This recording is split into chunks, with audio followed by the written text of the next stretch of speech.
और इस कांग्रेस की सरकार को उखाड़ के मैं चाहता हूँ कि मुझे पार्टी टिकट दे और मैं विधायक बनूं। प्रधानमंत्री जी, हमारे कृषि मंत्री तोमर जी, समय के अनुसार परिवर्तन आवश्यक है। ये प्रधानमंत्री श्री मोदी जी का ये है, उसके लिए धन्यवाद। दोस्तों नमस्कार, मेरा नाम अधिवक्ता प्रसून शुक्ला है।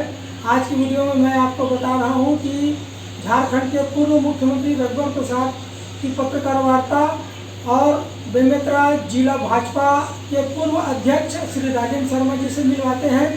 साथ ही बेमेतरा जिला अधिवक्ता संघ के 2 अधिवक्ताओं से उनके विचार, जो नए कानून प्रस्तावित हैं संशोधन, उसके बारे में उनके विचार सुनते हैं। जय भारत, जय हिंद, जय छत्तीसगढ़। आइए दोस्तों, आज हम आपको मिलवाते हैं पूर्व जिलाध्यक्ष श्री राजेंद्र शर्मा जी से, जो वर्तमान में प्रदेश कार्यकारिणी सदस्य हैं। शर्मा जी, हमारे यूट्यूब में आपका स्वागत है। जी धन्यवाद। आप ये बताइए, भाजपा का ये परिवर्तन यात्रा निकाला जा रहा है, इसका मुख्य उद्देश्य क्या है? देखिए, जनता पूरी तरह त्रस्त है, परेशान है। भूपेश बघेल की कांग्रेस सरकार में लगातार वादा खिलाफी, झूठ बोलना, जनता के साथ विश्वासघात, और जनता इस सरकार से उब चुकी है, परेशान हो चुकी है।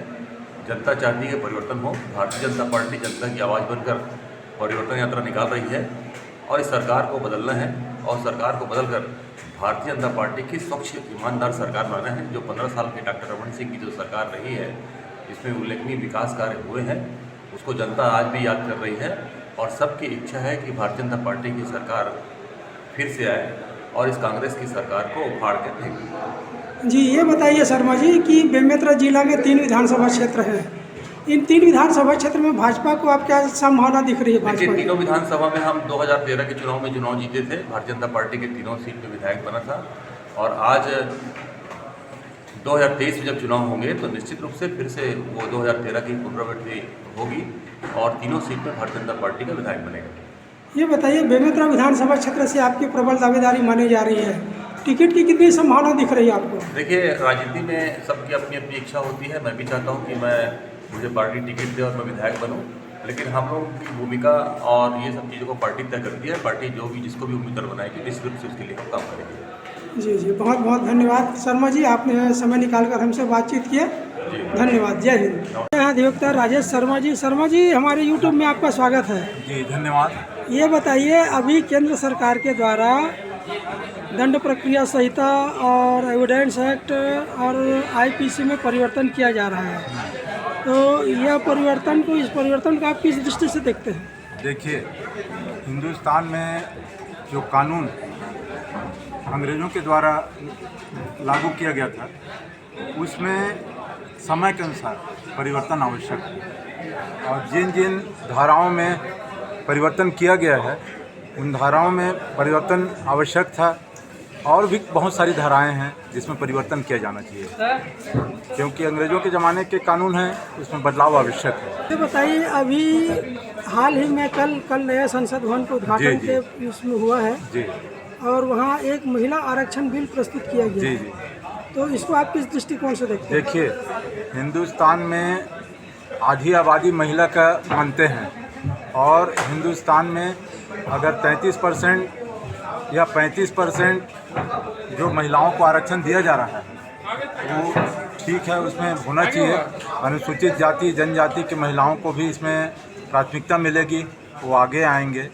और इसका सबसे बड़ा उदाहरण है भारत के राष्ट्रपति है ना, महिला राष्ट्रपति, जो एक पिछड़े जाति से आदिवासी जाति से हैं, है ना। तो महिलाओं को तो आरक्षण मिलना चाहिए, क्योंकि महिलाएं आज पुरुषों के बराबर कंधा से कंधा मिलाकर आगे बढ़ गई हैं, तो महिलाओं का आरक्षण बिल्कुल सही है। अभी कुछ समय से समान सिविल कोड की बात चल रही है, जिसमें जी, हिंदू, मुस्लिम, सिख, ईसाई, पारसी सब के लिए एक ही कानून बनाने का विचार चल रहा है। जी। इसके बारे में क्या कहना है? देखिए, हिंदुस्तान में जो कानून बना है उसमें वो तो सभी के लिए है। अब एक कानून बनाना चाहती है गवर्नमेंट, तो उसके लिए गवर्नमेंट तो स्वतंत्र है, लेकिन उसमें बहुत सारी परेशानियां भी आ सकती हैं और उन परेशानियों के संबंध से विचार करने के बाद ही एक कानून लागू किया जाए, ज़्यादा अच्छा है। क्योंकि मुस्लिम कानून अलग है और क्रिश्चियनों का कानून अलग है, और अगर एक कानून बनता है तो बहुत अच्छा रहेगा। हिंदुस्तान में सभी जातियों के लिए कानून बने, लेकिन इसके लिए उन समाज के लोगों को भी इसमें शामिल किया जाए और उनसे उनका विचार लिया जाए। उसके बाद ही एक कानून को लागू किया जाना न्याय हित में उचित हो। बहुत बहुत धन्यवाद शर्मा जी, आपने हमसे बातचीत किया। धन्यवाद। हैं हमारे अधिवक्ता संघ के अधिवक्ता साथी श्री दीपक तिवारी जी। दीपक तिवारी जी, हमारे यूट्यूब चैनल में आपका स्वागत है। धन्यवाद। ये बताइए दीपक तिवारी जी कि अभी केंद्र सरकार ने हमारे जो कानून है, दंड प्रक्रिया संहिता और भारतीय दंड विधान और साक्ष्य अधिनियम में जो है पुराने जो कानून अनुपयोगी हो गए हैं, ऐसे कानून में परिवर्तन के लिए प्रयास कर रहे हैं। सुझाव मांगे गए हैं हमारे अधिवक्ता संघ से, तो आपने अपने अधिवक्ता संघ से क्या सुझाव भेजे हैं? मेरा मानना है कि अमित शाह द्वारा जो नया कानून परिवर्तन करके लाया जा रहा है वो स्वागत योग्य है। ये जो कानून है अंग्रेज़ों के ज़माने से चलती आ रही है, तो इसे परिवर्तन करना बेहद ज़रूरी था। बहुत तो जरूरी मैं है। कानून के जो उसमें प्रक्रिया में जो बदलाव किए हैं उसके लिए धन्यवाद देता हूँ। ये बताइए तिवारी जी, अभी महिलाओं को 33% आरक्षण देने का बिल जो है संसद में पेश हुआ है, तो इसके बारे में आपका क्या विचार है? वो भी सही दिशा है और उसमें क्या है, महिलाओं का सांसद में, विधायक में जनसंख्या बढ़ेगी तो बेहतर प्रतिनिधित्व बढ़ेगा। प्रतिनिधित्व बढ़ेगा।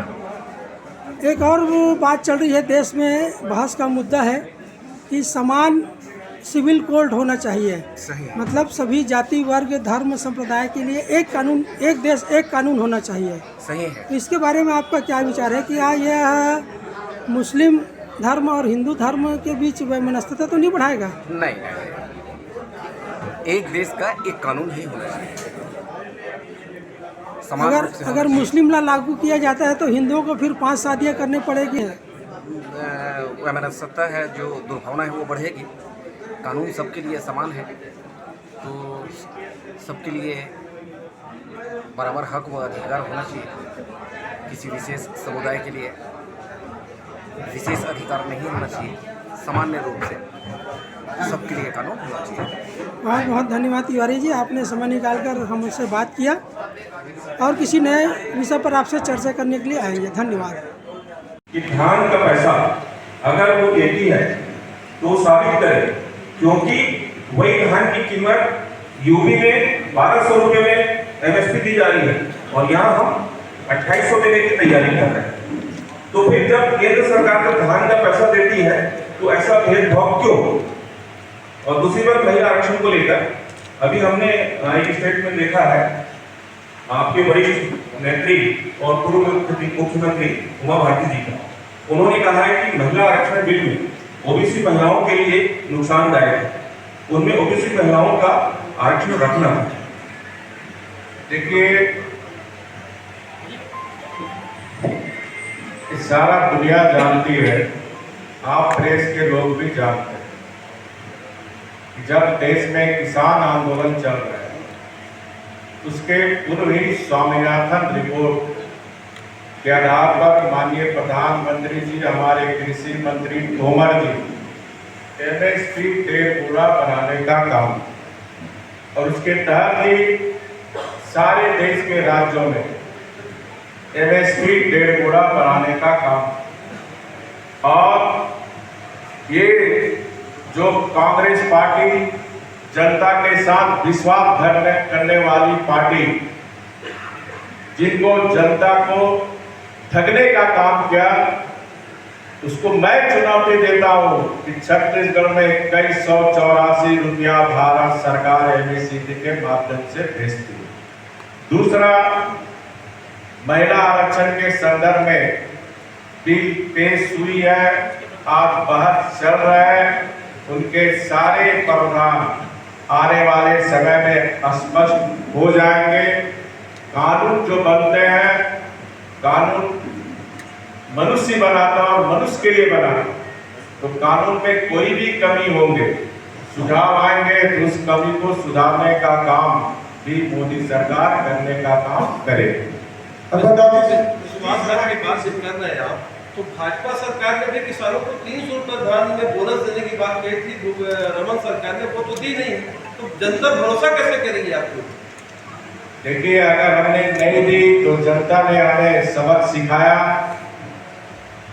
हम जनता का जनादेश को सार स्वीकार किया और एक रचनात्मक विपक्ष का भूमिका भारतीय जनता पार्टी ने छत्तीसगढ़ में निभाने का कोशिश किया। भरोसा कैसे करेगी, इसको क्लियर करिए। भारतीय जनता पार्टी ही भरोसा करने वाली पार्टी है। ये अलग राज्य भी भारतीय जनता पार्टी श्रद्धेय अटल बिहारी वाजपेयी जी ने दी।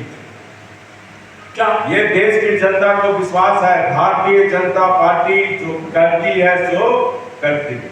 तो अब घोषणा पत्र जब भारतीय जनता पार्टी का बनेगी तो जो बीजेपी वादा करेगी, चाहे किसान से लेकर युवाओं को लेकर महिलाओं को लेकर, उस वादे को पूरा करेगी।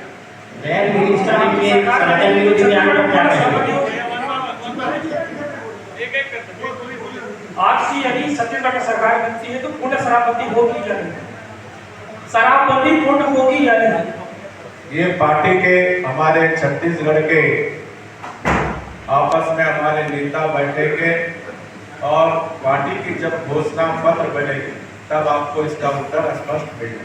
क्योंकि भाजपा सरकार की शराब बेचने का काम पहले भाजपा सरकार ने शुरू की थी। देखिए, हमने घोषणा पत्र में नहीं लाया था 2018 में कि पूर्ण शराबबंदी हम करेंगे। आप कांग्रेस से पूछो ना कि क्यों घोषणा पत्र हमसे सरकार, भाजपा की सरकार शराब बेचने का काम पहले चालू की थी, उसके बाद कांग्रेस ने बीसी तो आपकी हमने समझो प्रेस कॉन्फ्रेंस आप ले रहे हैं, आपसे पूछने हमने 2018 के घोषणा पत्र में कहीं भारतीय जनता पार्टी का था कि पूर्ण शराबबंदी करेंगे? मैं आपसे पूछ रहा हूँ, था? घोषणा पत्र की बात नहीं कर रहा हूँ, मैं कह रहा हूँ आपसे भारतीय जनता पार्टी की जो सरकार थी, उसने शराब बेचने का काम चालू किया था। बीजेपी सरकार में क्या इस पर पूर्ण शराबबंदी भारतीय जनता पार्टी लाएगी क्या?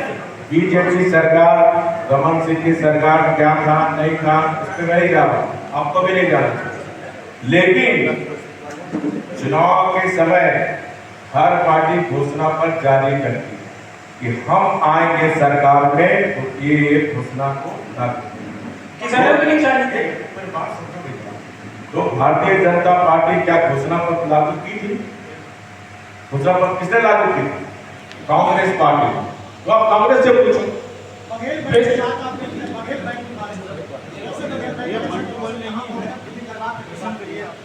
देखिए, ये स्पष्ट है कि छत्तीसगढ़ की एक जनता, देश की जनता भी जानती कि छत्तीसगढ़ में एक जैसे प्राइवेट बैंक होते हैं, जैसे कल ही एक बैंक में कानून व्यवस्था की स्थिति क्या, कल ही एक बैंक में 25 करोड़ से ज्यादा दिन दहाड़े डकैती कल ही। उसी तरह एक प्राइवेट बैंक, लोग कहते हैं यहाँ बगैर बैंक है, जहां जितने ये जो बिचौलिया है, ये जो कमीशन खोरी का पैसा है, ये जो शराब का पैसा है, जो कोयला का अवैध पैसा है, वो पैसा जमा होते वहां से 50% कमीशन दिल्ली दरबार में जाता। और इसीलिए लोग ये भी कहते हैं कि ये कांग्रेस का एटीएम है। बहुत बहुत धन्यवाद। दयानिधि स्टालिन के सनातन विरोधी बयान पर कहते हैं, दयानिधि स्टालिन के सनातन विरोधी बयान पर। देखिए, भारत देवताओं की धरती, भारत एक आध्यात्मिक देश, और ये जो तामसी